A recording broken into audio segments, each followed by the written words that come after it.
se o silêncio dissesse tudo, sentimento bom que me leva pro outro mundo. A vontade de te ver já é maior que tudo.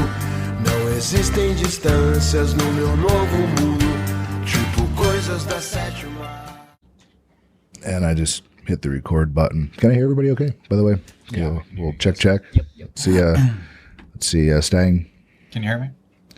Yep. And Billy over there? Check. All right, get a little, you drag that in a little closer to you. How's this? To your grill right there. Yes. Good. Let's see. One more time. Check. 1, 2. 1, 2. Check. All right. That's the sound check. And are we recording? Video stuff? There we go. And hopefully I didn't just call. Yeah, I totally called the dog by doing that. We used to have one of those clackers. Sonny would come in and he'd do that. He actually bought one, so you can sync the audio and video that way. That's take one, nothing, right? So anyway. Wait, how come the timer's not on for the record? Or did you push the shutter or did you push the record button? I pushed the record button. Memory card full. Cool. Just format it. It's okay. They'll get some bonus content right here of us just talking business while the video stuff happens. Just go to menu. There you go. This is going to be the behind the scenes stuff. So when do you actually fly back to Reno? I fly back at 7. At 7 p.m.? Yeah. SJC or? Yep. I try to get out there a little early though, because I remember last time I left at 4, same flight, and I got stuck in traffic for like an hour and a half or something. Do you have TSA pre? I do. It's awesome, isn't it? It's great. It's pretty much the greatest thing ever. But here's the thing. I got it before my wife. Okay. And so whenever we traveled together, I couldn't ditch her. So I had it for almost a year. And just every time I see that line, just go. And she's just like, no, you got to stay with me. Oh, burn. So I've had it for a long time. I've only used it like twice. So I've had Clear for quite some time now, and that at least gets you to the front, gets you through the line, but, up to the detectors themselves. But it doesn't do anything in terms of, getting you through security any faster. So in that regard, it can be either kind of useful to really useless. But actually having both can come in handy, because you can get all the way to the front of the line, because sometimes the TSA pre-line's long as well. Yeah. So it's like... But Clear's like fingerprint, right? Clear's fingerprint, yeah. And then they basically escort you to the front, so you can go right to the security thing, so that you skip, if there's any queue before the security line itself, like right when you're about to put your bags down on the little gimmick there, it gets you there. So it can be advantageous to have both, but generally it's better to just have TSA pre. There was one situation where we were going to use Clear, but there was no line. So it was kind of a waste of time to use Clear and TSA pre together. That sounds like that's like really boring bonus content for people. that's like some if you travel a lot, it's it's nice to have. But have you guys seen the Henry Gracie thing? The hoodie that's also a duffel bag? Oh, I kind of want that. Yeah, he got me again. Like he sold me something again. I'm like, damn it. So I already have a Gracie Academy hoodie, but now I need one that is also a backpack. Yeah. And Well, you two need to lean a little bit that way. wait, what? Because you guys are turning your head like that. So, and then you got it. I feel like zooming out's better, and then I'll just crop You in. wanna crop it? Yeah, I'll just crop. Yeah, that's fine. Nobody needs another arm. One's fine. It's totally fine. I'm trying to slim up, so I'm just... There you go. It's recording. That's fine. That's cool. All right, cool. So here, we'll sync again. Anyway, episode 60-something. It doesn't even matter now. Clint Cronin Show, Eric Stang, Billy Hong. I said Hong. Billy Hong, Immortal Choke, Ninja Stang. Everybody has these cool nicknames. I've got a fucking podcast. I don't have a cool nickname. But you have like a really unique name. It just kind of rolls off the tongue like Clint Cronin Show. Yeah. I sound like I'm friends with Peter Parker is what it is. Yeah. Like I might be something Stan Lee came up with and was like, nah, there's enough people in the Fantastic Four. Too many on the Justice League. Yeah, Yeah, your last name is actually sounds really superhero. right. It sounds like I would be good at saving people and stuff, but nope, not in any sort of cartoon. But Eric Stang is in a cartoon, and you have a cartoon. So like this is a really random story, and it was told briefly in some Instagram comments, which, while I'm sure caught the eyes of at least dozens to hundreds, I feel like we could reach more people with this story because it's pretty cool. It's really random, right? So I've got this podcast, and I've got this student friend, training partner, Eric Stang over here, and he's been telling me for months now, like hey, there's this cartoon, and he'd tell me the joke, like the punchline, but I didn't see it, or it's hard to translate a cartoon to verbally. And then I started, looking at your stuff, and I'm like, holy shit, this guy follows me on Instagram. That's where I've heard that before. And then yesterday, 2 days ago, is your birthday, right? On Saturday. Yeah. And then all of a sudden I see, at Ninja Stang tagged, and he's in a cartoon on Immortal Choke. And I'm like, what the random. So it was, how did first of all, I want to circle back to this. What made you get started doing this jiu-jitsu cartoon thing? I mean, every gym kind of has those archetypes, like those characters. We're very cartoonish, just jiu-jitsu players in general. So, I mean, like, well, what inspired you to come up with this thing? Yeah, I mean, there's so many stereotypes I feel like in jiu-jitsu, it's kind of like a culmination of so many different types of people. Like you got CrossFit people, you have tech people, people in banking. Like I feel like very few other fields have as diverse of a set of people coming in. And I mean, I love stereotypes. Stereotypes. I've done comics for a really long time, ever since 5th grade, I can remember. And like you were saying, it's hard to explain some of these comics verbally, but they make sense when you see them. So growing up, I was kind of the opposite in that, like, I couldn't express myself very well verbally. So some of my friends were like class clowns and stuff, right? I felt like I was more of a class clown on paper. And I liked the fact that I could do these jokes and draw them, and all eyes would be on the paper, not me, because I was actually a really shy kid. So I had just been doing comics forever and did some in college for the school paper. And then after that, when I moved to San Francisco, I started doing a webcomic just about stuff on my life, just highlights. One example being I would go to yoga, and beforehand I needed to pee really bad. So I went to the bathroom, I opened it, and there was a girl in there with the lights off, taking a dump. And so I just try to capture like moments like that, right? It's not stuff that like you really think about too hard, but it happens. So jiu-jitsu was the same way. I think we all go in there, and first and foremost, like, you're trying not to die, and you're dealing with like cardio and a whole bunch of other stuff. But I try to capture that dialogue that happens, and I think that's why it relates to people. Yeah, not dying is definitely a big one. Yeah. I saw one. You use pretzels a lot. So one was like a human pretzel or a ninja pretzel. Like what was the term you guys had on there? Oh, that one. So lethal pretzel. A lethal pretzel. That one goes a little ways back. It was one of the comics I had. I'm trying to remember. It was like all these different sports have really cool fight names, like Hands of Steel for boxing, or MMA is like Pitbull. So I was like, well, jiu-jitsu, what do we have? Lethal pretzel? Yeah, we have that. We have a bunch of guys that have like very similar, like the same nickname, like a lot of the Brazilians, right? So that, I mean, how many pit bulls are there? And I mean, there's jiu-jitsu pit bulls, there's MMA pit bulls, right? Half Gracie's also a pit bull. Oh, right? yeah. Thiago Alves or Thiago Silva? One of those is also a pit bull. One of them is a pit bull. Yeah, so there's lots of those. There's lots of cyborgs too. There's lots of cyborgs. There was, a married couple. Now it's just one, I guess. And I don't know if the ex-husband still fights, but those are both cyborgs. There's Cyborg from Florida, right? From American Top Team, Abreu. Yep. So yeah, definitely The lethal pretzel would be, like really aggressive taffy. I don't know. It's hard. It's hard to come up with like mean octopus, or Yeah, I feel like we're kind of stuck with just a really awkward, like amoeba. squid of doom. I don't know.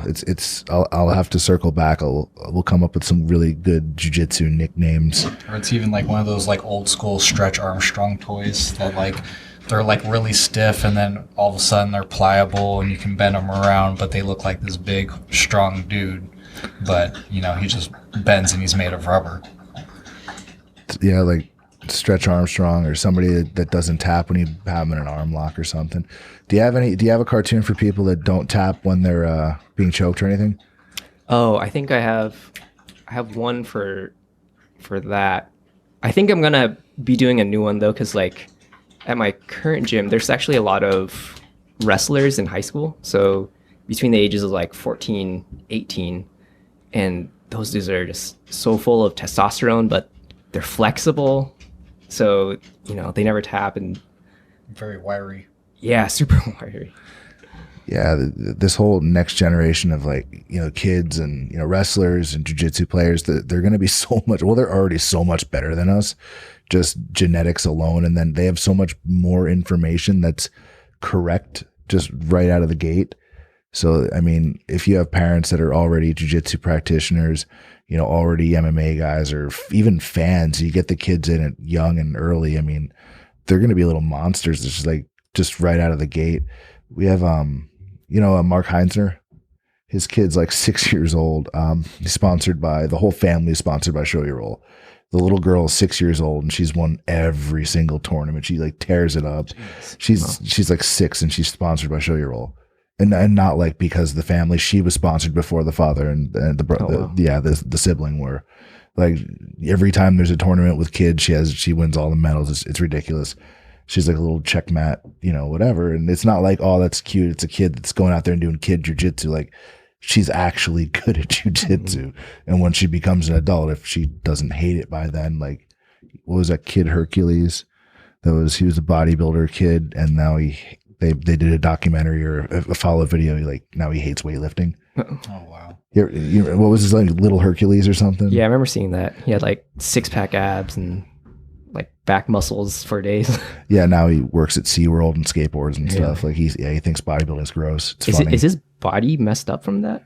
No, he looks like someone his age should look. He's just a teenage kid now. Some of it just kind of like dropped off a bit. Yeah. I don't know what the hell they were feeding him or shooting him up with. Yeah, allegedly, but yeah, he looks normal now. Just a skinny, fat teenage kid that skateboards and works at SeaWorld or some shit.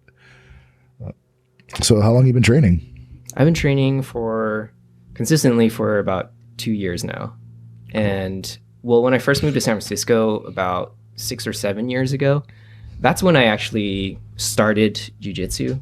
But I think like most people, it was kind of just a thing on the side because my main thing was powerlifting. Both my brothers compete in powerlifting. So that was my main thing. And I just thought, you're doing like super static, like very controlled movements all the time. I just want to do something where I can cut loose a little bit. Just kind of had that feeling of, I guess, being on like a jungle gym or something again. Right on. So my gym had some jiu-jitsu and I would just pop in if I had some extra time, and I wasn't training super consistent then, just a couple weeks on, a few months off, that type of thing. But I picked it up again once I moved to Sunnyvale.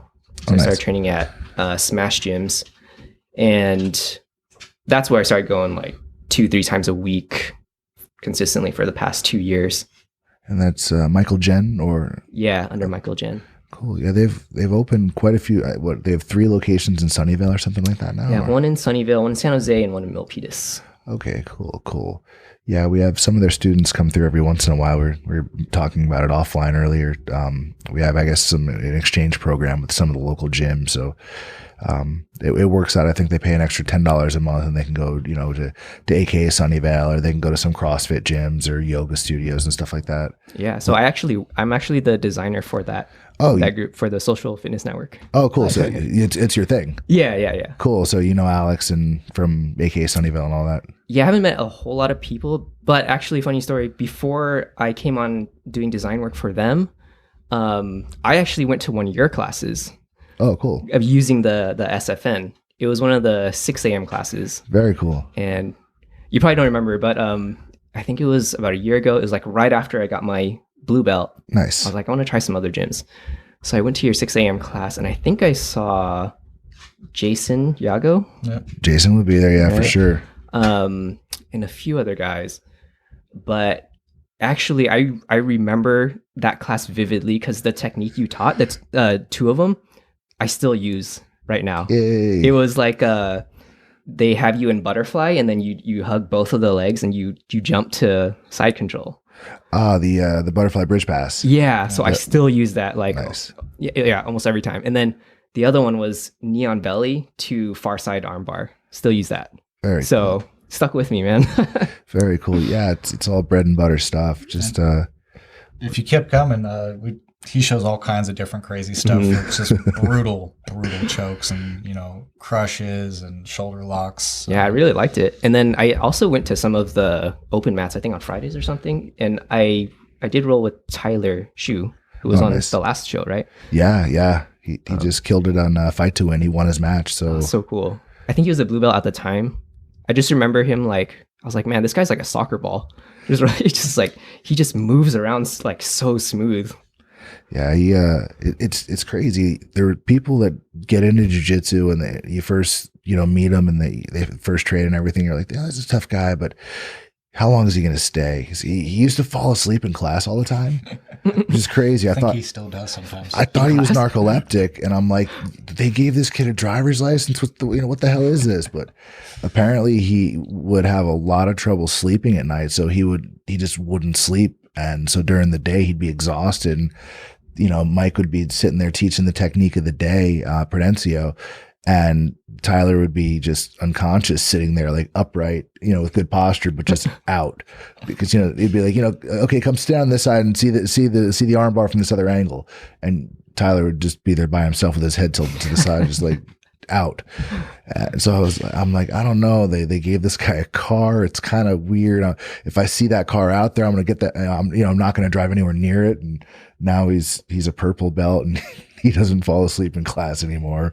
And he just, you know, he won his Fight to Win pro debut and he kills it at tournaments. Yeah, he's been doing really well. Yeah, he's tough. He's always at open mat, so I'm always plugging the One World Open mat on Sunday nights. We get like 60 people plus. It's pretty crazy.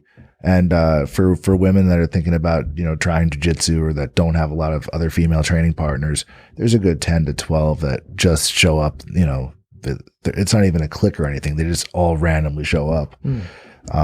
Actually, another weird story about that. So I follow you on Instagram. So sometimes you do like the live story at One World. So I saw one of yours, and then in the background, I saw one of my female friends from Smash. Oh, cool. And then she posted something, and you were in the back of hers. Yeah. What is it called? What was the movie about the dreams where it's like not transference, but where was it? Inception? Inception. It was like an Inception thing. It's like you see yourself in the mirror. So, anyway, it's like having two mirrors back to back, cascading effect.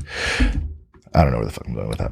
But yeah, if you're ever in the area on Sundays, 6 p.m., it's open mat.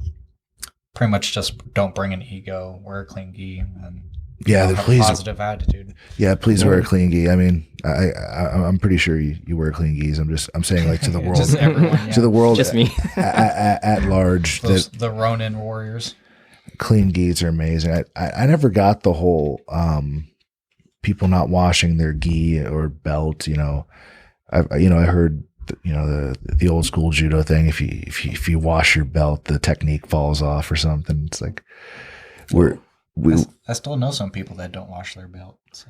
I totally do. It's funny. We're like jujitsu. I saw this as a meme somewhere, and I'm gonna be butchering it, but it was something like jujitsu, where this art where it's the most practical and functional, and we only use the stuff that works and is the most efficient.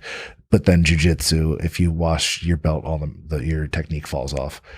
Like we're still superstitious, even though we're supposed to be the most like mechanically inclined or the most scientific of all the martial arts, allegedly, according to people that do jiu-jitsu and not other things.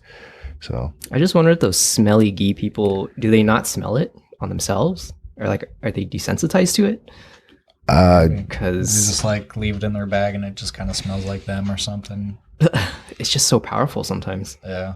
I'd say there's probably a whole different a different thing for each person. I think there's the archetype of the person that is just maybe like a naturalist, and they're like, no, the funk is how it's supposed to be. You guys are weird.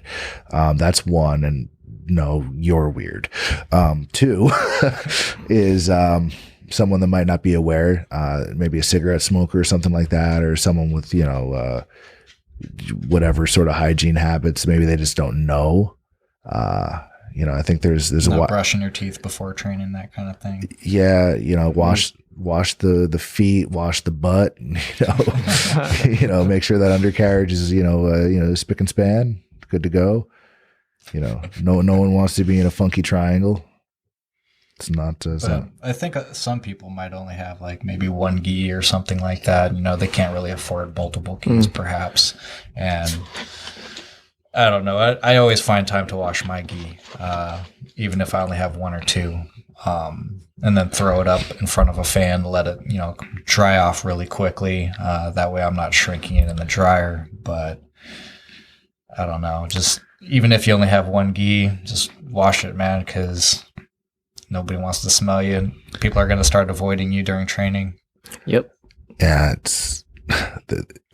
there's so many ways to not smell bad. There's only one way to do it wrong. I'll do things like I'll have a clean gi that stays in the car. It's that's car gi, and if I forgot one, it's there. That there's car belt and there's car gi. You can leave one at the office. They're not expensive anymore. You can go to somewhere like BJJ HQ, and you know what? If you wear an A3, just hit me up. I've got a bunch of extras.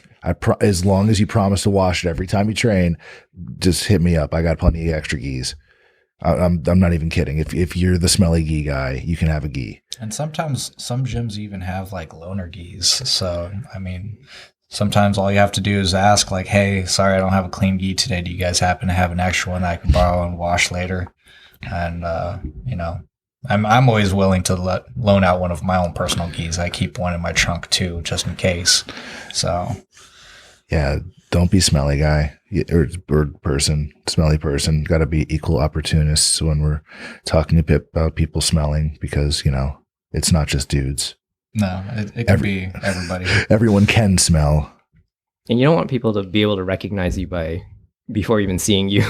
Yeah, it's like you walk in the gym, you're like, oh, so-and-so's here. Yep. It's like, what? You mean your name isn't Foot and Ass? The force is strong with this one. Like, you shouldn't be, known as what you smell like. It's like, oh, it's that guy. It smells terrible. So I could be wrong about this, but do you have a book coming out soon? Or? Yeah, so that's the plan. I'm still kind of settling on what the right amount of comics to include in that book is, but yeah, it's almost ready to go. I'm just putting together some bonus content in there, and I want to keep it like an ongoing thing. Just have all the comics be available for print, and I think one of my dreams would be like I could go to some random jiu-jitsu gym and just see it like on a coffee table. Yeah, I think one of my students was actually talking about trying to print it out, and she wanted me to autograph it, which is kind of funny. But it's just crazy how all this kind of kick-started. Like, just from my perspective, I wake up getting ready for the 6:30 class, and 6:30 in the morning, and I'm doing my morning duties. I'm scrolling through Instagram, and like randomly one of your comics pops up, and I think the first one that I saw was like, it's like a teacher and the student, and the student's like, what am I doing wrong? And the teacher's just everything. And I died laughing, and it just immediately reminded me of like just me personally training with my own teachers, like, you know, having that same question, then they just kind of have that same look of like, you're just doing everything wrong. And then like, you know, me being a teacher, having students do the same thing. And it's even the 6:30 class, you know, like we have a couple students that he's even actually asked that, what am I doing wrong? And it's like literally everything. You're just stop what you're doing. But yeah, they're golden. So, I mean, if whoever's listening out there, if you guys haven't heard of this guy, Immortal Choke on Instagram, follow him, check him out. It's gold. How did you find out about it, actually? I was just, there was a period where I was kind of expanding a little bit on my own art. I think I was like, you know, following different like watercolor crafts and stuff like that. And then it just randomly popped up in my feed one day, and as soon as I saw the first one, I just like went over to your page and started scrolling through it and spent probably an hour just looking at all the comics. And I was like, this guy is amazing. And then, yeah, you're on, is it Patreon? Yeah, on Patreon. Yeah. So yeah. And you're on Patreon too, aren't you? I think so. I've not really plugged it because I didn't really know what to ask people for. Like, yeah, if people want to support either project, definitely do. Immortal Choke on Patreon, right? Yep. Patreon.com/Immortal Choke. And I'm pretty sure mine's either Clint Cronin or Clint Cronin Show. But yeah, this thing doesn't produce itself, guys. So you know, feel free. I need to put. So yours is all done. You have the different levels on there, like arm bar, and then different stuff like that. So I need to actually get on there and, you know, put down, bonus content for this or that, the other thing. One of yours is cool. Where a special fan or fans can be immortalized by being part of an Immortal Choke comic strip, a character, right? Yep. So every level, there's some form of that. And the smallest one, I'll just design you as a Immortal Choke character. And then the next one is where I can actually put you as a character in the comic.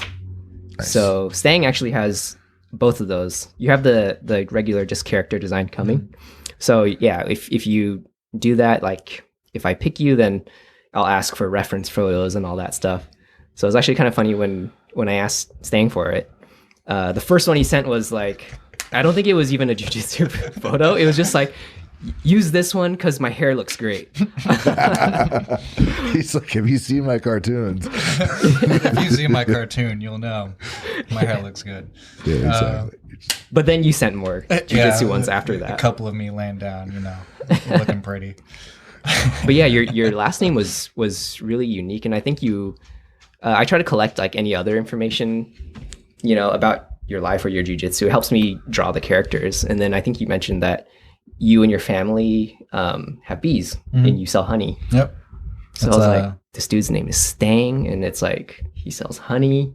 It's kind of crazy how that happened too, because I wasn't born into a family line of apiarists or beekeepers. Just one day, my dad, kind of hanging around the house, there was this neighbor guy that'd come by and they'd shoot the shit. Sorry if I'm not allowed to swear. No, it's the internet. You can say anything you want. All right. But they're just talking, how older gentlemen do. And he's like, hey, why don't you come check out my apiaries and help me with it? And so my dad kind of got into it as a hobby at first. And after a while, he used his construction background to just kind of, start doing side gigs here and there, building people hive boxes to, then he started doing extractions out of people's houses where you cut out a wall or the ceiling and pull out the hive and put it in a hive box. And from there, it just kind of kickstarted into a business. And so now we're a small family-owned business.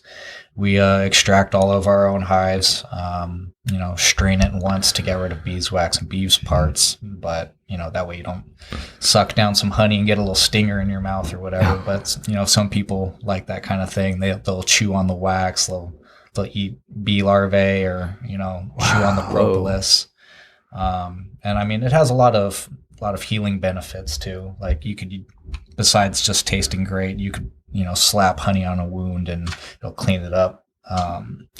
I find that it actually works really well for like staph infection. So for anybody that happens to have anything out there, wash it really well with like some tea tree oil soap, clean it out with hydrogen peroxide, and then cover it up with raw honey. And, after about a week, you should be good.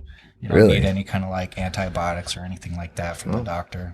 Hey, that's your business I'm not a plan right doctor, there. so don't, Yeah. it's an experiment. It's like in the wake of a podcast episode, 6 people are now dead with bee stings and staph infections. Yeah. More on this later. It's just dead covered in honey. Exactly. It's like, well, on top of being dead, you'll also be delicious. So it's like, Hopefully no one's allergic to honey, but it's really good honey, actually. I enjoy. I've got some right over there actually still. Yeah, you have what was the post on Facebook the other day?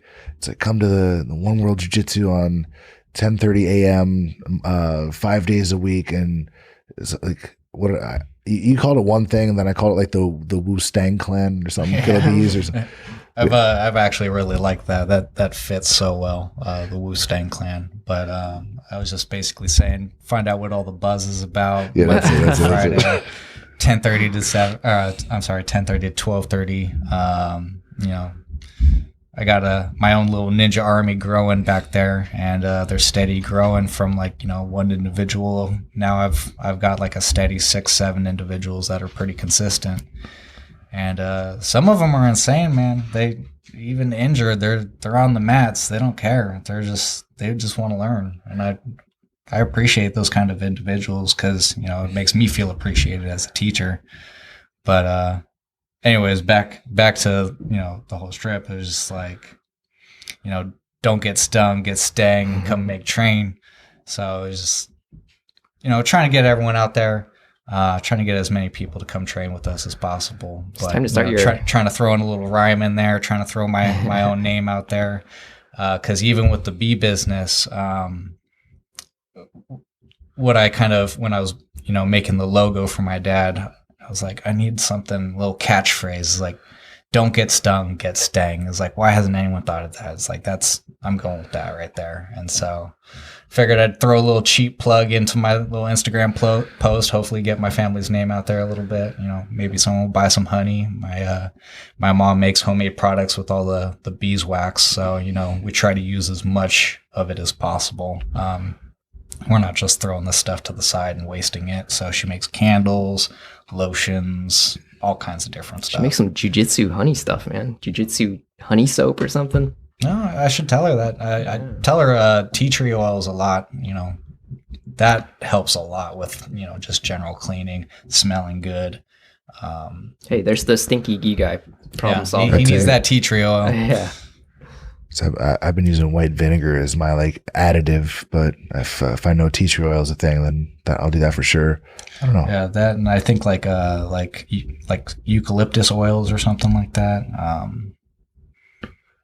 All good stuff, and it makes you smell good too, a little minty fresh. Just picture koala chasing you down, like, give me a fucking key. It's mine. Actually, have you guys seen there's like a video on YouTube of 2 koalas grappling? No. They have like pretty good technique. I like watching cats grapple. That's because I have 2 cats at home, and just watching them fight. Like my mom's always yelling at them to stop. It's like, no, just let them go. Let them work it oh, out. Look, he's got a guillotine. Oh, he passed the guard. They're doing crazy stuff. They're flipping over each other. But anytime you watch 2 animals just go at it, you can always kind of just apply jujitsu to it a little bit. Mm-hmm. Yeah, it's crazy. I always see, these videos, of people like on YouTube, or Facebook, I guess it's as much, where there's a cat falling off of something, like, the cat will get scared and fall, or I've never seen the cat actually fall. Like, they always land on their feet. Like that, the whole thing they say about that, but or people like they sneak up on the cat, and the cat falls and like kind of goes all over the place. Yeah, you stick the piece of toast on there right on its back, so it just like does the infinity loop. Yeah, you try to drop it on its back, but because toast always falls face down, but a cat always lands on its feet, so it just like sits there spinning in space. What were people putting next to cats, like the pickles or something? Yeah, I guess cats think that pickles are snakes. So they freak out at pickles. Yeah. Is it cucumbers or just pickles? Yeah, what about a cucumber? Probably cucumbers or too. zucchini. Yeah. He's like looking at the zucchini like, I know this one. It's taken centuries, but we figured out you're not a snake. Sees the pickle, it's like, ah. I've even tried a banana, just like throw a banana down at my cat's feet. He just kind of sniffs it and looks at me like I'm stupid. And no, we know. We know. Eons ago, we defeated the bananas in battle. Man. Yeah, sorry about the dog drinking water sound earlier. There's usually not any canines here at the studio. However, today there is one. I'm taking a dog for a test drive.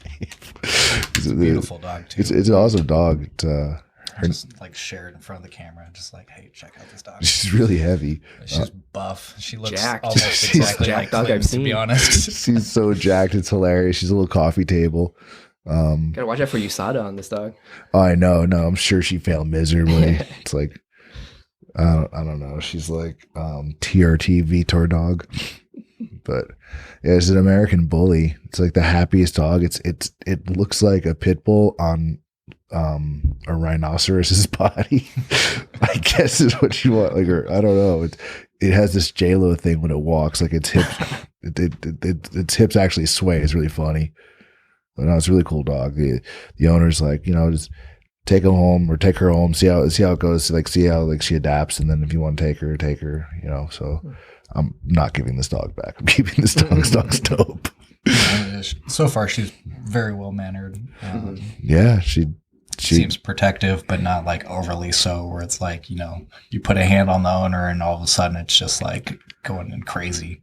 I didn't know she barked at first. It took like a whole day before she barked even a little bit. Yeah, she does not like cats. So if you're a cat owner, she will bark at you.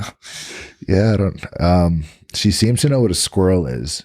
So, squirrels out in the yard, watch your back, because I know there's lots of squirrels in the fucking backyard subscribing to the podcast and stuff. But, see, that's the problem. The more squirrels subscribe, they know, watch their back, dog coming. They're all dead. They just need a little linoleum, though. I know she was afraid of the linoleum floor. She wouldn't she stood on the outside looking in. So there's a sliding glass door in the back, and she stood there on the back patio just staring at the floor she couldn't, just like losing her shit. Like I don't know what to do. And about 2 hours later, she was fine. Once she realized the food was on linoleum, and that's how to get there when you're hungry, she eventually was just like, screw it, I'm going to walk on the linoleum. But I guess some dogs are afraid of like slippery floors or shiny floors, something like that. There'll be like some sort of visual boundary, like a line in the floor, and they won't cross it.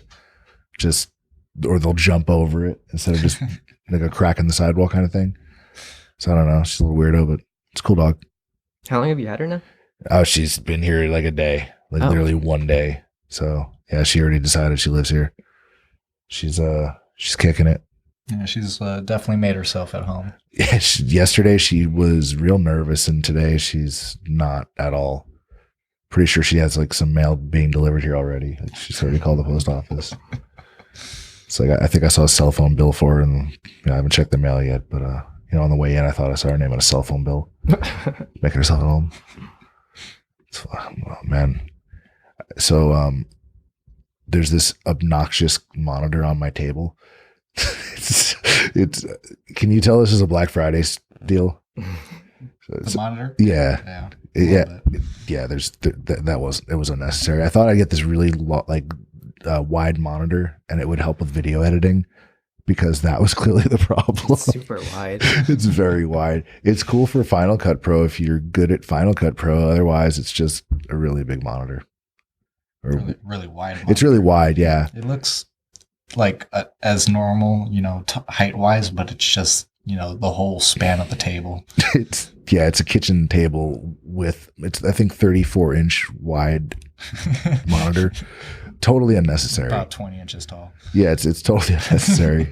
But it was on Black Friday sale, and it's that. What is that website called? Slick Deals.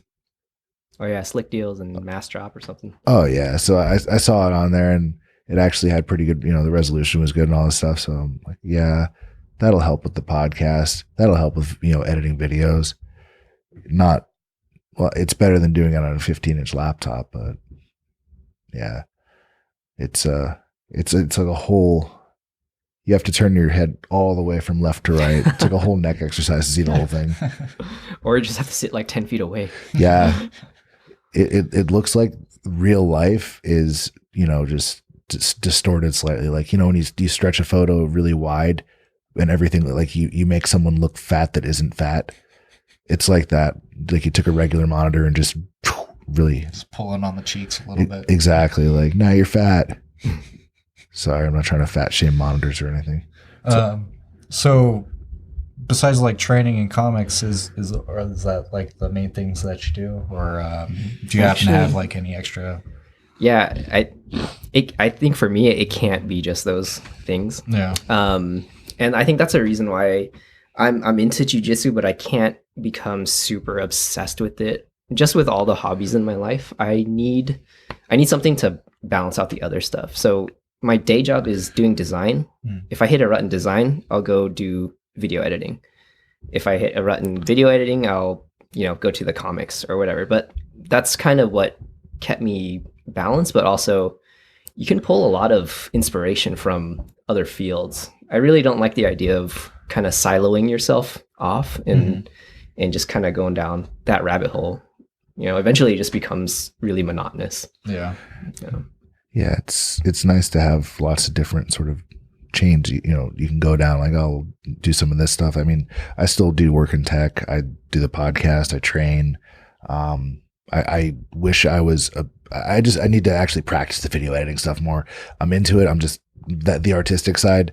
I feel like jujitsu is my art, which is it's not exactly paint to paper or anything like that. But if I had to sit down and draw a picture, you wouldn't know what I was drawing. It would just feel like a white belt all over again, just in a completely different field. Oh, it would look like a child with like severe head trauma was trying to communicate somehow with a picture. I'm not good at art. Yeah, and I agree with you. Like you definitely need something else besides just like your day job and just training. Because then you just kind of start to almost hate it. You love it, but at the same time, it's just like day in, day out, same thing. Whatever you might do, whether you're training or teaching. But if you can like mix it up in some way, somehow, do some other stuff, even if it's like another martial art, like, Tuesdays and Thursdays we'll do boxing and stuff. And even that like helps shake things up a little bit. And yeah, I think it helps keep my perspective kind of wide too, because it's like what I was saying before, right? In jiu-jitsu, when you just keep going on that same track, you kind of start to lose sight of that dialogue that happens underneath. But every time you do something else and come back to it, then it's less ignorable. You're a little bit more refreshed. Yeah. And I mean, these days too, I don't just like look at jujitsu Instagrams for inspiration and stuff like that outside of class. I actually follow a lot of different comics on Instagram, and I think like right now is such a good time to be following them because the platform is amazing for comics, and you're seeing a lot of this where they're not super polished. Some people they do like watercolor on Post-it notes, or it's just doodled on napkins and stuff. I mean, that's how my thing started too. I'll just doodle it on a piece of paper and just take an iPhone picture of it. But like Eat My Paint is a really good one. That's an Instagram handle? It's an Instagram comic, and his whole thing is he does it with Microsoft Paint. Oh, cool. But he draws like these insane facial expressions, and it's all about like a lot of kind of like office stuff, but also there's a character in it where it's like this really childish dad who's just like punking his son all the time, or just fucking with his son basically. And then there's this other one I follow. There's a lot of people who like work at Cartoon Network and stuff, and they just do these little comics on the side on Instagram. A really good one is Sketch Shark. It's like about this shark with like a really nice butt, You just have to look at it. If I describe it anymore, it's just gonna sound like I have like a fish fetish or something. No, you'll be fine. Keep going. Yeah, so it's like a really smooth butt and so plump. But yeah, so like it's such a good platform for getting inspiration, just like way out there stuff, and the ideas people are coming up with it's just crazy. And Adventure Time is something that really inspired like my style, Right and on. a little bit of the humor too. It's kind of like a little bit surreal sometimes, but not too like over the top slapstick, you know. So, are you a comic book guy as well, or?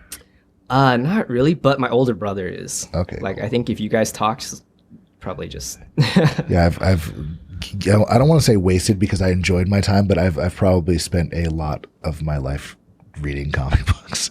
I don't collect them; they accumulate because I read them. So, yeah, I need to get rid of a bunch. I think I'm gonna go to the library and just drop some off like here because they're not worth anything. I mean, their paper's probably worth something, right? Sorry, Earth, but I love comic books. So just the artwork style and stuff like that. So from the writing, the art. So I would always. My favorite part of the morning would be my parents would have the newspaper. They'd be reading some whatever boring shit. I'm in my 30s. I still like the newspaper, but I like the funnies. I like Garfield. I like Peanuts. I like that stuff. Boondocks. Yeah. All that type of artwork and stuff. I always thought was funny. So I'd sit there and I'd read the back of my box of Cheerios over and over and over, and that's not that fun.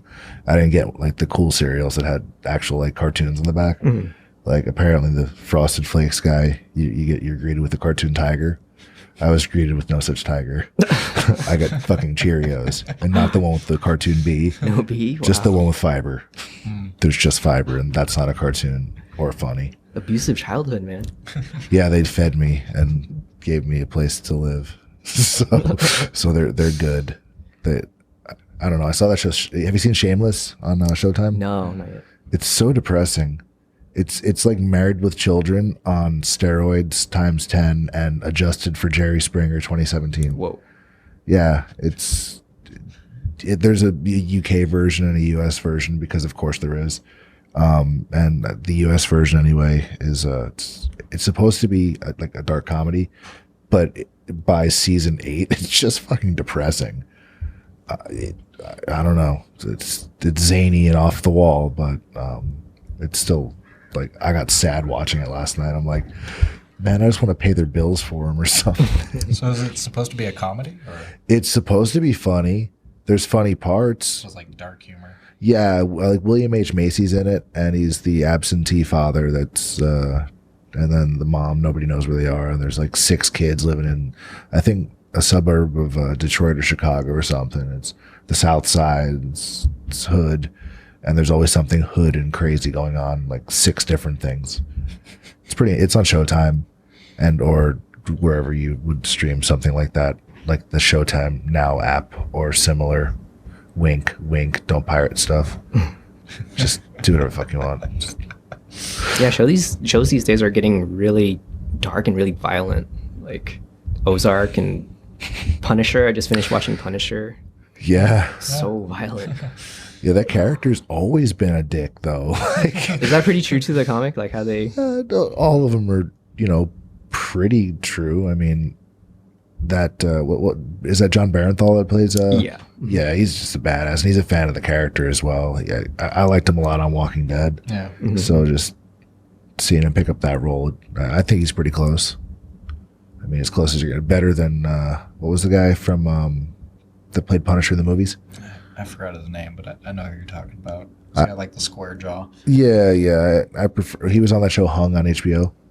I prefer John Barenthal. I thought they're doing pretty good. I think they're doing pretty good, rather. Did comics actually lead you to jiu-jitsu in some way? No, the Karate Kid movie, and then Oh, really? then 1980s pro wrestling led me to jiu-jitsu, man. It would like Bret the Hitman Hart or something like that. Pro wrestling definitely did.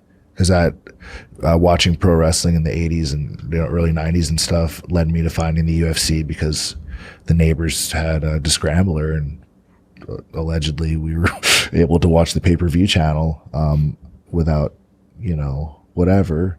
Maybe they paid. I don't know. I think we had that too. Actually, I remember watching a bunch of Royal Rumbles. We definitely didn't pay for that. Yeah. So instead of like WWF, their Survivor Series, one night it was like a Saturday or whatever the hell day it was like UFC 1 or 2, and that was jiu-jitsu. Some dude in his pajamas fighting some dude in trunks or whatever. Some spandex, and they were actually hitting each other. And then that's sort of where I became aware of jiu-jitsu.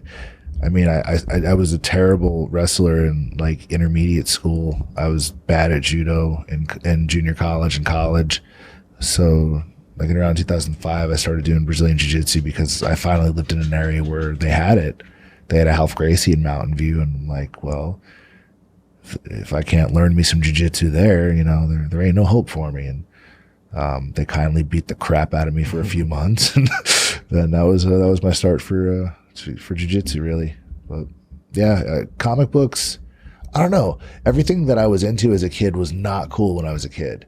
Pro wrestling, to a lot of people, is never going to be cool, but it had its boom in the late 90s, where like it was a household thing and it was cool, at least to some kids.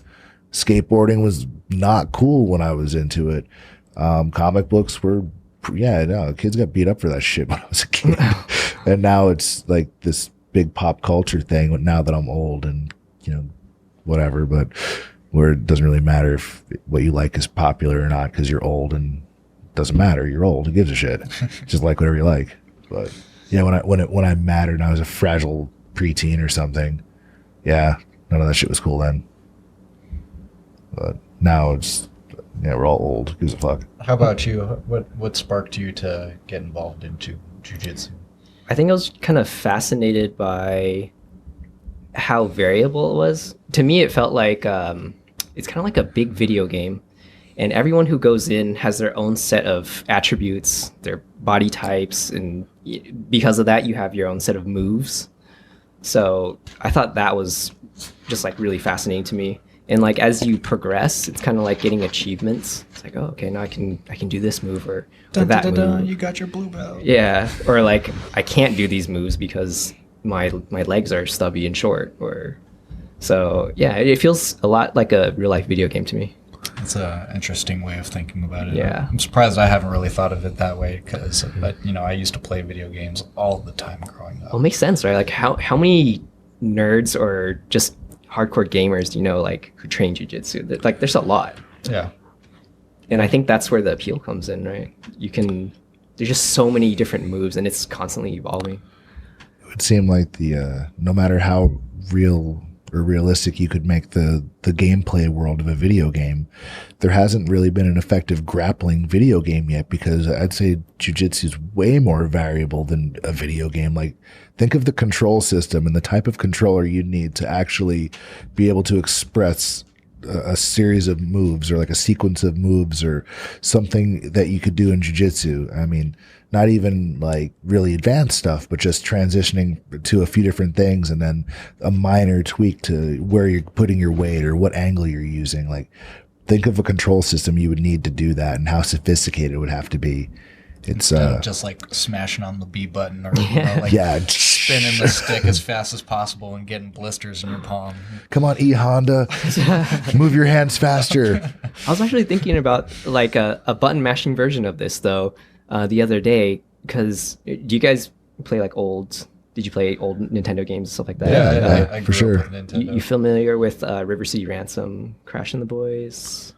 It was kind of like it was like a spoof of Double Dragon. Okay. The characters are like really crude, just like short and fat. But I was thinking that it'd be so cool to do a game like that where it's jiu-jitsu. Like you can throw arm bars and triangles and stuff like that. It's always like, oh, I'm in high school and the captain of the football team stole my girlfriend and I got to beat up all the different like groups in my high school to get to her. And then face off with the team captain. Yeah, exactly. Well, have you guys seen that the Karate Kid video or whatever, where they basically they switch it around. They make it seem like Daniel-san's like the villain. No. Yeah, it's that, and they show in the beginning. They walk you through when they're at the beach the first time that Daniel encounters the bully is like his nemesis. You know, and then his ex-girlfriend's there, and they're having the girlfriend and the boyfriend are having a heated argument, and arguably he shouldn't have taken whatever out of her hand. But then Daniel comes and involves himself, and this as like it shows him basically being the one that's the aggressor in the whole thing. And they're making pretty valid points. They're like, yeah, actually he did attack him, huh? Yeah, it's funny. Like they turn Daniel into the villain just by just narrating it, not even changing the dialogue or what happens in the movie at all. They're just like, yeah, he's clearly the bad guy. I'm definitely gonna have to check that out because that was one of my childhood films. Just like always growing up with like martial arts or ninja movies, and that's kind of what sparked me to get involved in martial arts, was to just be a ninja myself. And there's not a whole lot of ninja academies in the Bay Area, so this is probably the next best thing, coupled with some Muay Thai or kickboxing. I wonder if there is was it ninjutsu or something? I think there might be one somewhere in San Francisco or something like that, and then some other random place. I just remember seeing something on, it was like the science of combat or one of those shows. Well, like the human weapon or... Yeah, and they're like jumping on poles, and I know they have like a cyanide powder or something that they blow in people's faces. What? That's awesome. Because they were assassins, right? We're Most of gonna them. teach you this technique, but you might not survive. Yeah, we do it once. You better pay attention. It's like, it looks like we're gonna need another Timmy. And, was it on Dinosaurs, right? Where it was like the Mr. Wizard version on. You guys remember that show on Fox back in the day, Dinosaurs? Yeah. Yeah. Mm-hmm. It's like he would have the Mr. Wizard guy, and he's like, "Okay, we just need you to help me with this experiment. Just hold right here." And then the kid would die. Like, we need another Timmy. Oh yeah, that's right. That was like the Kenny back in the day. That was the original Kenny. Yeah. It was OG Kenny. And It was all played out like Sesame Street meets like Married with Children. It was very interesting. on TGIF with what was it, like Full House, Urkel, Dinosaurs, and what, Step by Step or something, or Alf or something. Alf. Alf was tremendous. MASH. Alf was underrated. MASH had such a following. The theme song to MASH is so depressing. Like, Google the lyrics to that. It's about suicide. Yeah, it's really depressing. But there you go. Yeah, my dad used to watch that show. I couldn't really get into it. Yeah. I like Cheers. I didn't like MASH. Stuff like that. So, are you training on the Strip anymore, or just heading on back to Reno? Yep, just heading on back to Reno. Heading on back. I'll be here probably once a month, so I'll try to hit up that One World open mat, because usually I fly in like Sunday morning. There you go. That'd be cool. 6 p.m. Yeah, and it goes pretty late. A lot of people show up. It's a good time. Everyone's welcome. There's no drop-in fee, nothing like that. Any belt, any affiliation, any gym, you're always welcome. I mean, you designed the damn program, so you're always welcome over at AKA Sunny Valley. We're there 6:30 a.m. just about every darn day of the week, doing something. Man, I was dying after that 6:30 a.m. though. I can't get on board with that early life. Yeah, a lot of people can't do that, but I find like after like the first 2 weeks or so, you kind of get over waking up at 6. But anytime we take like long breaks or something, it's always kind of rough coming back. Mm-hmm. Yeah, I was traveling like quite a bit for the show, and then I came back and it was like 6 in the morning. Huh? We're still doing this. All right, let's do it. All right. Yeah, still at it. I just remember my alarm waking me up one day, and I'm on the beach or something, Miami Beach, and this alarm goes off, and I'm like, not today, sir, not today. Yeah, it's actually scare the crap out of me sometimes on vacation. It's like all of a sudden it just goes off at like 3-4 o'clock in the morning. It's like, what's going on? It's like, Oh no, I'm supposed to be getting up for training right now. Nope. Turn that one off. This week's been fun. I've been teaching with one MCL, so I got the referral over there. I got to go see an orthopedic, whatever the hell it is, and get physical therapy. I partially tore my left MCL on last Sunday, which was great. That was my fault though. I screwed up. I slipped. I wish it was something cool like, I got heel hooked in the main event and blah, blah, blah. No, I slipped. I was just, my foot found itself a nice, like, sweaty patch of mat. And yeah, because I weigh 110 pounds or whatever, I fell like very gracefully to the ground and caught myself like a cat, those cat-like reflexes. Hey. Yeah, your knee definitely did not go the opposite way from the rest of your body or anything. No, it totally did. It twisted around 3 times like a pretzel, like a really shitty human pretzel. Knees are the worst. It's the worst design ever. It's like the shoulder. It's like the shoulder of the South. Yeah. It only works efficiently in exactly one position in one pose. Like, you remember old school action figures from the 90s or 80s where they'd have one joint? The elbows didn't move, but maybe just the arms did like this. Weren't they attached by like rubber bands? Yeah. They're on like the the old inside. G.I. Joes. Yeah. Well, at least they have that. Some of them were just, just plastic screwed into plastic, and it would just go up and down. Then eventually that action figure would wear out, and that arm would just spin freely. Like it pop off completely. Yeah, like it needed rotator cuff surgery. Need to go to the action figure ER. You try to stick it back in, but it's popped out too many times. It just falls out. There's nothing holding it in. Yeah, you don't want to be the dude with the, Macho Man Randy Savage action figure with a glued-on arm. Yeah. Or like the Ninja Turtle ones. They didn't bend much. It's definitely protect yourself. Were you guys Ninja Turtle fans? Yeah. Of course, yeah. Yep. I like the Turtles. So Well, you have to be, right? Because Ninja Yeah. Stang. Ninja Turtles. Liked a lot of different animes, different games, But you always watch a movie and they're always kind of portrayed in this kind of, I don't know, it's just super cliche almost, or shitty. yeah, They're it's just shitty. bad. So if you live in the Bay Area, you know how it's pleasant 99% of the time weather-wise until that 1% where it's fucking hot and no one really has AC. A couple people do. I know somebody that does. Like, I don't know. I have one of those portable gimmicks, but I don't have central air in my house. You don't usually need it. I have trees. It's just nice. But then it was just stupid hot. And it was so bad one night, I just decided I'm just going to go to the movies and I'm just going to go just watch whatever's out. And nothing was out except the latest Ninja Turtle movie. They kind of seem like they've actually been kind of going downhill a little bit, or at least in terms of the graphics, or how they make them look. Did you guys hear that? That wasn't your phone? I don't think so, no. Was it my phone? It was a really cool anime ringtone, though. We owe somebody a beer. Oh yeah, I just got a missed call. Okay, that was you. I'll call him back. Oh, is that the new iPhone? That's probably my car. Oh, that's right. It's all right. So, I'll call him back. so you're actually the Renaissance man. Now you're doing the artwork, you're doing the jiu-jitsu, an accomplished ballroom salsa dancer as well, right?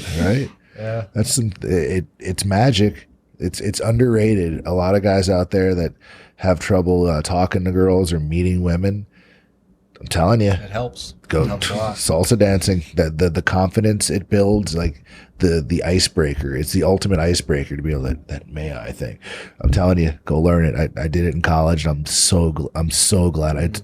It taught me so much. Yeah, and you were actually the one that actually inspired me to go out and do it, because growing up, you probably wouldn't have caught me dead dancing, or at least I would have got made fun of. My parents would have Yeah. made fun of me. Yeah, I'm the worst dancer. But at the beginning of this year, I was like, whatever. I'll go out, step outside of my comfort zone, give it a try. Looked horrible. I saw some videos of myself from like the first couple days, and it was just like, who is this guy? And he just looks like a giant box or like a tin man with no oil. I'm just like, moving like the robot. And, next thing I know, 6 months later, I'm doing performances with my team. And that's actually where I ended up meeting my girlfriend, was in salsa. So Boom.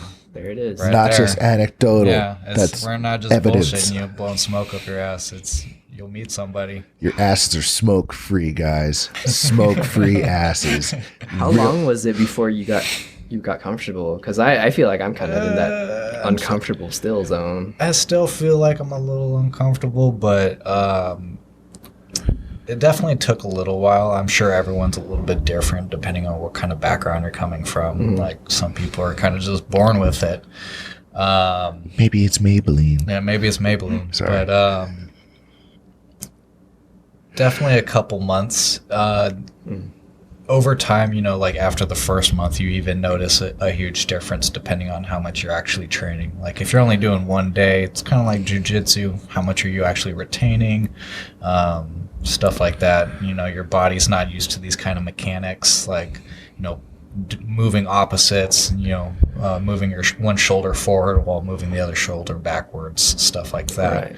'Cause my dad was trying to get me into it. He's like a dancing freak now. Just in the past like 5 or 6 years, he just got into it. It's great cardio, awesome. man. Yeah. I sweat my ass off every time I go. But Yeah, he like blows off most of our family like on Fridays and Saturdays just so he can go dance with like some old people. But so you think. You think they're old yeah, people. yeah. He's really That dancing that I with know. some spicy people. But yeah, he got super into it. But like my dad's one of those guys who he just is always really good at everything he tries, and it's just like he doesn't talk about it either. Like it was only I think 3 years ago I found out he's a judo black belt, and he just never talked about it. Like back in Vietnam, he was competing and all this stuff, and he just pulled up a picture of him like throwing somebody. It's like, oh yeah, I have a judo black belt. I'm surprised he And, hasn't tried to get you involved in the art or something. Me myself, I would definitely try to get my kids involved in jiu-jitsu. Not try to force them or anything, but I don't know. He just kind of keeps to himself with that stuff. that's interesting. But Yeah, I'm he's- sure if I have a kid, he'll like teach him everything. But yeah, I mean, even from me being super awkward, like I'd say within even like 2-3 months of actually giving it an effort, you'll start feeling comfortable. Is it like DDR? Because I can DDR my ass off. No, definitely not. Like just even down to musicality, finding off, like sometimes I'll have to like blindfold myself so I can hear like each instrument and try to move to that particular instrument. And, there's so many times where it's like you think you're dancing right to the song and all of a sudden it changes tempo to either faster or quicker, or I'm sorry, slower. Or, all of a sudden, like, the tone goes up and it's just, like, hit, and you just stop for, like, a couple seconds. And so, the more you listen to the music and the more you kind of practice it, the more you kind of develop that kind of musicality for, like, where you can actually step to the notes. So, whereas, like, DDR, you're kind of just, like, moving your feet super quick, looking like you're doing a jig or something. It's in my blood. Yeah. But, I feel like it's definitely helped my jiu-jitsu in a lot of ways too. Not just sure. meeting somebody or, getting myself to be a little bit more comfortable and outgoing. It's The flow and the movement too. the right? flow, the footwork, even being relaxed. Like so many people I train with or teach, they're so tight, tense, and you just got to relax and let it go sometimes. Yeah, it definitely helps with balance. Yeah. A big piece of it is for the guys is to be a strong lead, but it doesn't mean like kind of doing the caveman thing. You have to be like strong but confident. It's like firm but soft. Yeah. Firm but gentle. You got to frame. The trick is framing. It means nothing if you haven't actually done this before, but yeah, guys, if your girl's getting on you to take her dancing. If you don't have a girl or you have problems talking to women, there's free salsa dancing classes at like every place that the places where they have the social dances usually a free class beforehand. And there's schools in every city in the damn country or world probably that offer classes. I recommend it. It'll help your jiu-jitsu. It'll help your life. It'll be cool. I feel like I fun. see dance studios more often than like jujitsu martial arts studios. So. Well, there's more people that dance than do jiu-jitsu. We're in a niche. Everyone dances. You should have no problem finding, a dance studio at all. Don't be a wallflower. And right. I mean, if you do happen to have a lady, take that chance to learn something new with her, and dude. If you have a dude, or if you have a dude, get him to stop being such a robot. Yeah, be non-robotical together. Because that's a word. It's not. There's no robotical. Man, we've been at it about an hour right now. I think this is the part where we summarize. So again, Billy Hung, Immortal Choke. He's got comic strips. He has a book coming out. He has a Patreon, and if you became a patron and contributed to his awesome artwork, you can be immortalized and either just drawn as or be included in one of his featured designs there. That's patreon.com/immortalchoke. Did I plug that correctly? You did. I did. Yeah, you can be like Stang right here too. Yeah. Yeah, you can. Looking good in a comic. Yeah, great hair. Because I definitely don't look that good in person, trust me. So he used to have this beard, this goatee, and this thing, not like that. This is okay still. This thing was gnarly, and he shaved it, and I was like, why didn't you just do that to begin with? Like, this guy has a nice face. He's not a bad looking dude, but he had this. It was oh my god, down to my sternum. Oh, it was braided. It was so bad. Yeah, and I used to braid it into like this little rat tail. Oh, it was so bad. In my mind, it was this strong like Viking beard. That's how they always like depict in like games or movies. This strong thick braid. But then I look in the mirror, and it's like this. It's like this is not good.